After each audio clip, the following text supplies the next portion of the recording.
Welcome to Kadapa KVRR YouTube channel. Hi friends, అందరికీ full video పెట్టాక 3 days అయింది. ఈరోజు పెడుతున్నా, చూడండి. అందరికీ నచ్చుతుంది.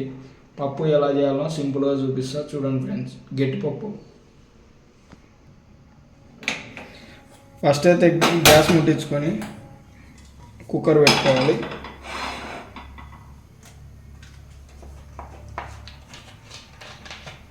ఆయిల్ కావాల్సినంత పోసుకోవాలి. ఆయిల్ వేడెక్కిన తర్వాత వెల్లుల్లి ముక్కలు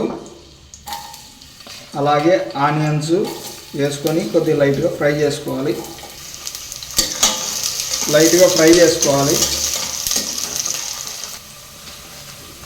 ఫ్రై అయిన తర్వాత ఎండుమిర్చి కట్ చేసుకొని 2 ముక్కలుగా ఇలా వేసుకోవాలి. ఎండుమిర్చి కూడా లైట్గా ఫ్రై చేసుకోవాలి. ఎండుమిర్చి లైట్గా ఫ్రై అయిన తర్వాత టమాటా వేసుకోవాలి. టమాటా కూడా లైట్గా ఫ్రై చేసుకోవాలి. మెంతులు వేసుకోవాలి. మెంతులు వేసుకున్న తర్వాత కందిపప్పు, పసుపు ఇంత వేసుకోవాలి. అలాగే కొద్దిగా చింతపండు కూడా వేసుకొని బాగా మిక్సింగ్ చేసుకొని ఒక లైట్గా ఫ్రై చేసుకోవాలి. పసుపు అంతటికి పట్టేటట్టు బాగా కలుపుకోవాలి అన్నమాట.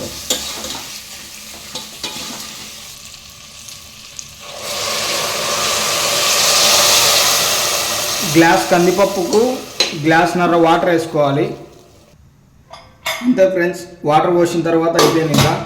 ఇంకా విజిల్ రాణించుకోవాలన్నమాట. నేనైతే 6 విజిల్ రాణిస్తాను. మీరు ఎన్ని విజిల్స్ రాణించారో మీ ఇష్టం, అది పప్పు ఉడికేదాన్ని బట్టి. ఓకేనా ఫ్రెండ్స్? మీ కుక్కర్ బాగుంటే తొందరగా ఉడుకుతుంది, లేదంటే లేట్ అవుతుంది. ఓకేనా? నెక్స్ట్ అప్డేట్ చూపిస్తాను, చూడండి. ఓకే ఫ్రెండ్స్, పప్పు అయిపోయిందన్నమాట. ఇప్పుడు పప్పుని రాముకుందాం.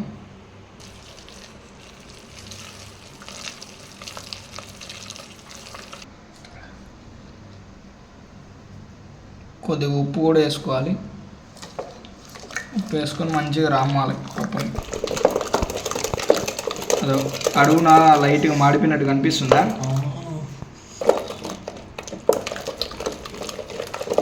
కుక్కర్ కొద్దిగా బాగలేదన్నమాట, అందుకే అలా మాడిపోయింది. కానీ పర్లేదు, మంచిగా వచ్చింది. ఓకే ఫ్రెండ్స్, తిని